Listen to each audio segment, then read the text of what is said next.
hi ha una cosa ara que no sé si ho heu vist que ho anuncien, a mi em fa molta risa, que es diu Micralax. Ho coneixeu, això, Micralax? Ai, ja fa...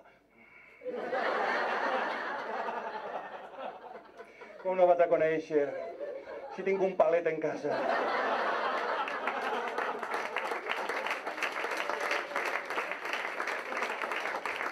Això és molt fort, el del Micralax, perquè jo flipe, això ho anuncien, ai, amiga, tot m'han dit això, amiga, quan vas a Schlecker no t'ho diuen, amiga.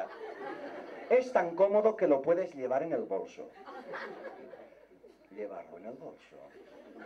Per l'amor de Déu. Que estem parlant d'un trosset de plàstic per a clavar-se-lo pel florit i pegar-se una xurruta de taraigua? Que no són les claus del mando del garatge? Ai, a veure si s'obri. Manolo, tindràs que baixar baix per la porta del garatge. A engrasar-la. Per l'amor de Déu, per l'amor de Déu. No, és que tenim molta obsessió ara en naturalitzar les coses, saps? Com si tot fos el més normal del món. Jo què sé, hi ha coses que s'han de dur un poc discretament. No, és que arribarem a un punt que estaràs en una boda, en un banquet, i el mateix que te trauen les toalletes estes de llima per a rentar-te els dits després de menjar gambes, te trauran uns Micralax per a fer-te una lavativa. Que estaràs ahí en la dona, en la parenta, li diràs, carinyo, carinyo, m'ho anem al vàter. Mos peguem una xurrutaeta. Fem hueco i repetim tortar.